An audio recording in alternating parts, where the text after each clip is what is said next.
Hi, my name is Lance, and I've got a game here that I really think you're going to like. It's called Frontline General Spear Point 1943. It's made by Byron Collins at Collins Epic War Games. If you want, you can find more information about the game at frontlinegeneral.com. The game is a two-player tactical card game based on the World War II theme between the Germans and Americans. And what you'll get inside the box is you actually get 4 decks of cards. I couldn't fit them all in here after sleeving them. There's 50 cards in each deck, 50 American, 50 German. And in the other 2 decks are the damage deck, and that will show you the different things that will happen to units once they're heavily damaged. Basically, once they reach their break point or their halfway point, lose half their endurance, you'll apply one of these cards to a unit, and I'll show you how that's done in just a little while. You'll also get have these command cards that will allow you to apply them to your units or to your overall gameplay in general. They'll affect how things work for you, and they can greatly benefit you throughout the game. In addition to the base components, I've also brought in these red beads, and I use these to mark which units have taken their turns. I was tilting the cards 90 degrees originally, but in this game you actually point your cards at your target. So you've got cards pointing in different directions already, and having cards tilted 90 degrees to show they've taken their turn really doesn't work very well. So highly recommend you get some kind of marker, whether it be glass beads or whatever, but something to mark that a unit has taken its turn. I'm going to give you a sample of an entire round of play. First thing you'll do is roll for initiative. American side rolls, German side rolls. So now Germans will take their 2 10-sided dice, look at the number under their attacking infantry. So you'll look under the infantry icon. Now any unit can use up to 2 of its weapons on any attack. So in this case, we're going to say that we're going to take the 2 best values, which are the 12 and the 13, the 2 best chances to hit against infantry. And so we're going to roll for those 2 weapons. So the first will roll for the mortar to see if he can hit with the mortar. And he got a 15. He needed a 13 to be able to hit. So he got a 15, so he's definitely got the hit. And now you'll roll a single 10-sided die. See how much damage you initially do.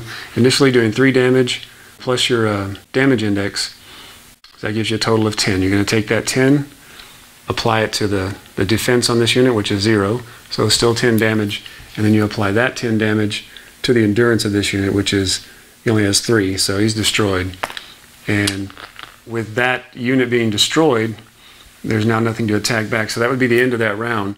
Both teams would draw back up.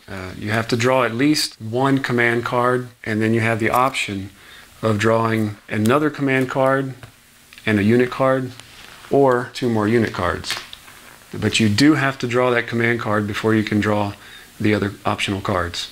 Once both teams have got their cards in their hand and they're ready to go into the commitment phase, they'll take their cards that they want to commit, they'll put them face down, and once both teams have their cards, both sides turn their cards up at the same time, show which units they're going to attack with, and then those are put on the battlefield in their appropriate line, whether front or rear line, or no line in the case of an aircraft. Now that you've seen a quick, small example of some of the battles or the fighting and how it can take place, I'm going to show you, as you may notice, a few more units and how they interact. We've got 3 different tanks, 3 American tanks going up against 1 very powerful Tiger tank. So now we declare targets, and to declare targets, each side will actually just point their card at the unit they want to attack. Okay, so let's see how this plays out. Americans go first. Americans are going to use the artillery. They're going to try to hit this Tiger. And to hit the Tiger, they're going to need to roll a 13. So we'll grab the 2 10-sided, roll that, roll an 11, not enough. Now there are cards that you can use, like if you, for example, after declaring your target but before rolling your attack, you can discard like say you have 3 command cards in your hand, but you decide you don't want them and you want to use these cards to add to your die roll. You can discard these cards and then add, if you discard 3 cards, you'll add 3, or 2 add 2, and 1 1. So if I had discarded 2 of these cards, I would have been able to apply that 2 points to the 11, would have gave me my 13, and then I would have hit. I've placed that red marker on the artillery to show that it's taken its turn, and now the German side gets to take their turn. We're going to let that tiger try to do some damage here. He's going to need to roll an 11 to hit this Sherman in front of him, since that's his declared target. And he rolls only a 7, so that's not enough to get a hit. So now it's the Americans' turn to attack. Going to have the P-38 Lightning try to hit that tiger. For the attack roll, I rolled a 13. That was enough to hit. We take the, we roll a base intensity of one 10-sided die. Got a 4. We take that 4 and add it to the 16, which is the damage index. So that's a total of 20. 20 damage. Take that 20 damage, apply this defense to it, which is 7. So you're down to 13 damage. So you apply that 13 to the 24 endurance. So that leaves you with 11 health, or 11 endurance. Now that takes him down below his halfway mark. That takes him below half endurance, which to me, this is the best part of the game. I really, really like the way this works out. When a unit is damaged, you really get that feel that something has happened to them, they're damaged, and there's a, like I say, there's a card that's applied to that to show it. So we'll go ahead and do that. I drew a card just at random off the top of the deck, and you look at this card and it shows it's got the tank symbol here. So you'll leave that tank symbol out to the side of the card to indicate that that's the effect on that unit. And it says in this case, crew destroyed. So the crew is destroyed, it's gone. But the unit is left on the field. So now, during the commitment phase, the German team can come in and recommit or commit just a crew, just a tank crew.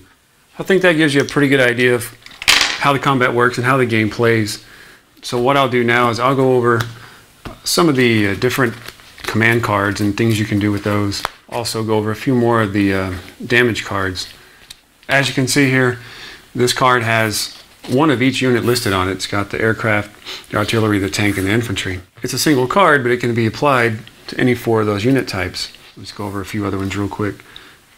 Crew abandons unit, pilot shaken, which casualty in your crew, evasive moves, adrenaline rush, breach damage, engine fire, smoke from engine, gun jam. It just goes on. Tail damage, just a lot of options there. Here's some of the command cards and what they do. You've got a reconnaissance card. Play this card at any time. Look at the unit cards in the opponent's hand. A veteran crew. Now this is neat. You get you put it under the unit that you want to make a veteran, and it gets +1 to its attack. Fighter ace, same thing, but for a pilot, but you get +2 in this case. Dig in. You got lay smoke, sabotage, commit reserves. So what you saw through the gameplay example was just very basic with none of these cards thrown in. So you can imagine how things really get mixed up once you throw these other cards in there. Again, my favorite part of the game. So that's basically it for the game. I didn't cover every little detail in the rules. If you have any questions, I know that Byron, the designer, is very good about answering questions, whether it's on Board Game Geek or directly through email. As you can imagine, as with many card games, particularly this one, it's just really ripe for expansion. I mean, there's just so many things that can be done with this whole system, or this system here. In fact, some expansions are already being worked on. Not sure a release date yet, but really looking forward to seeing those. It's been having a lot of fun with this. I've only got a few gameplays in with people. Most of it's just been trying to learn the game on my own before I sit down with someone.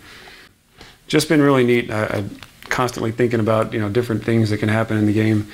I'm just very excited about this, and hope you are too. Well, thanks for watching, and if you have any thoughts or concerns about the review, you can contact me on Board Game Geek.